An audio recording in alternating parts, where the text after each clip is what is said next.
আমরা ইসলামটাকে জোর করে মসজিদ আর মাদ্রাসার মধ্যে ঢুকিয়ে দিয়েছি, এখান থেকে বেরোবি না।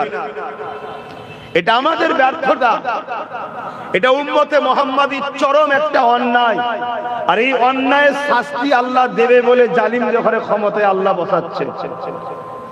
শুনছেন তো নাকি? কেন কোরআনের মধ্যে আল্লাহ বলেছে তোমরা যখন আমাকে আর আমার হাবিবকে ভুলে যাবে, আমি আল্লাহ তখন জালিম শাসক বসিয়ে তোমাদেরকে শেষ করব।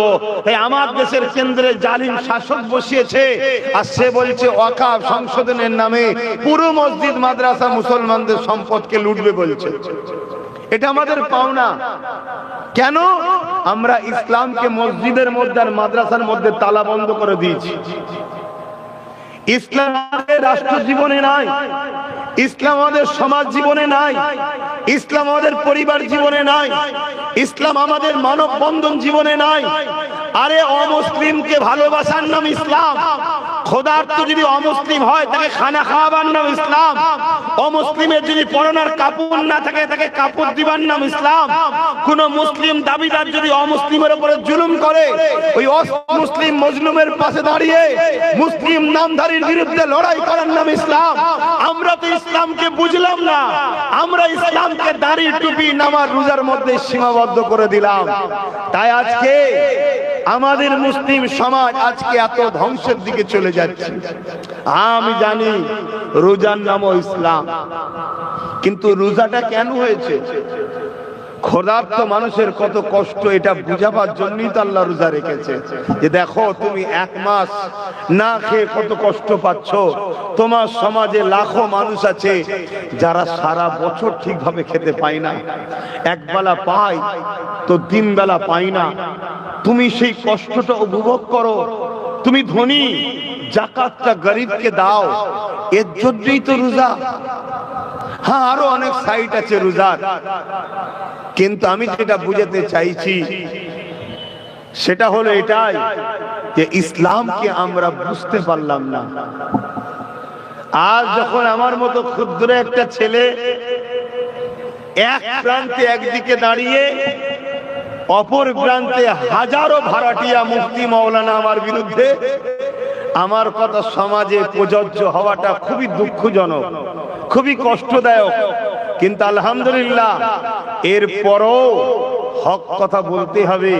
কেন মুজাদ্দিদ জামান দাদা হুজুর রহমাতুল্লাহ আলাইহি তিনি যখন হক কথা বলতে শুরু করেছিলেন, ওই সময়ে সেই সোনার মানুষরা বলেছিল যে আপনি একা একদিকে, বাকিরা সব আর একদিকে, আপনার একার কথা কত দূর পর্যন্ত যাবে? মুজাদ্দিদুল জামান বলেছিলেন ফাইসাল্লা আমার হাতে নাই, ফাইসাল্লা আল্লাহর হাতে। আমার কাজ কুনতুম খায়রা উম্মাতিন উখরিজাত লিন-নাস তা'মুরুনা বিল মা'রুফ ওয়া তানহাউনা আনিল মুনকার। অন্যায়ের বিরুদ্ধে ন্যায়ের পক্ষে আমাকে দাঁড়াতে হবে, এটা আল্লাহকে দেখাতে হবে, এটাই আমার কাজ। জোরে বলুন সুবহানাল্লাহ, আরো চিৎকার দিয়ে বলুন সুবহানাল্লাহ। অতএব কে কি ভাবছে, কে কি করছে, ওটা আমার জানার বিষয় নয়। আমার জানার বিষয় হলো আমার রাসূলের রেখে যাওয়া ইসলামের মেসেজ আপনাদের কাছে দেওয়া। এক ইহুদি আমার নবীর দরবারে আসলেন, এসে বলছেন মুহাম্মদ সাল্লাল্লাহু আলাইহি ওয়াসাল্লাম ইসলামের সবথেকে ভালো কাজ কি? আল্লাহর নবী বললেন ক্ষুধার্ত মানুষকে খানা খাওয়ানো। জোরে বলুন সুবহানাল্লাহ। ওই ইহুদি জিজ্ঞাসা করলো, হে আব্দুল্লাহর বেটা মুহাম্মদ সাল্লাল্লাহু আলাইহি ওয়াসাল্লাম, শুধু মুসলিম? আল্লাহর নবী বললেন আমি কি বলেছি? মানুষ, মুসলমান বলিনি। অতএব মানুষ যে হবে সে যদি ক্ষুধার্ত থাকে, তাকে যদি খানা খাওয়াও, ইসলামের সবথেকে ভালো কাজ হবে। জোরে বলুন সুবহানাল্লাহ। তাই রোজাদারকে খাওয়ানো 70 বছর নফল ইবাদতের আল্লাহ নেকি দেয়। জোরে বলুন সুবহানাল্লাহ। ভাইরা আমার, মনে রাখবেন একটা যুবক ছেলে আমার নবী সাহাবা হুজুরদের ঘরে এই ওয়াজটা করেছিলেন। আজ আমি আপনাদের কাছে ওয়াজটা করছি। মাইকের আওয়াজে সবাই বুঝতে পাচ্ছেন তো? এক রোজার মাসে নিয়ে এসছেন বাপ, বেশি ওয়াজ শোনা সব করলে হবে না। ও কথা বলতে গিয়ে কথা বুঝছেন না? পেট আরো ঢুকে যাচ্ছে, মানে টান দিয়ে বার করতে হচ্ছে। আবার মাইকে কথা বললে মাইকে একটা দম টানে, মাইক একটা কথাকে ক্যাচ করার জন্য টানে, আরো কষ্ট হয়। তা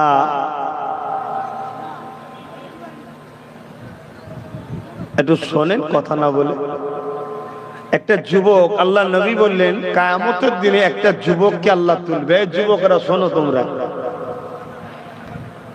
জীবনে কোনোদিন জালিম হবে না, এটা মাথায় রেখে দাও। আর জালিমের সাথ দেবে না। সে জালিম যদি তোমার ভাইও হয়, সে জালিম যদি তোমার আব্বাও হয়, সে জালিম যদি তোমার স্বামীও হয়, জালিমের সাথ দেবে না। কেন? জালিমের সাথে আল্লাহ নেই, এটা মাথায় ঢুকিয়ে লাও। হ্যাঁ,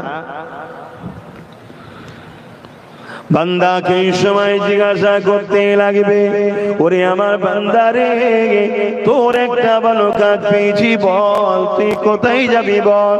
ওই সময় বান্দা বলতে লাগবে, আল্লাহ পাক আপনি যদি দয়া করে আমায় জান্নাতে দেন, তবে আমি জান্নাতে যেতে পারবো। আমার আল্লাহ বলছে, বান্দারে তোর ভালো কাজটা কি জানবি না? আল্লাহ পাক আমার তো খেয়ালই নাই। ওই সময় আল্লাহ বলতে লাগে, ওরে আমার বান্দা, দুনিয়া জমিনে তুই একদিন প্রচন্ড গরমের সময়, মন দিয়ে শুনবেন, এক ব্যক্তি তার গৃহপালিত পশুকে একটা ছায়াতে গাছের তলাতে বেঁধেছিল। সূর্য অন্য দিকে ঢলে যাওয়ার জন্য, পশ্চিম দিকে সূর্য ঢলে যাওয়ার জন্য ওই ছায়াটা যখন চলে যায়, আর ওই গৃহপালিত পশুটা ওই সূর্যের তাপেতে গরমে পিপাসাতে জীব বাহির হয়ে গিয়েছিল। ওই বান্দা যেতেছিল ওই রাস্তা দিয়ে, বান্দা দেখে বড় দয়া ময়া হয়েছিল। তাই বান্দা ওই গৃহপালিত পশুটাকে ছায়াতে বেঁধে তাকে পানি পান করিয়েছিল। আমার আল্লাহ খুশি হয়ে যায়, ওরে আমার বান্দা রে, আমার দিয়া দয়া নিয়ে যদি তুই আমার সৃষ্টির উপরে দয়া করতে পারিস, আমি আল্লাহ কেন তোর উপরে দয়া করতে পারবো না? যে আমি আল্লাহ তোকে বেহিসাব জান্নাতি করে দিলাম।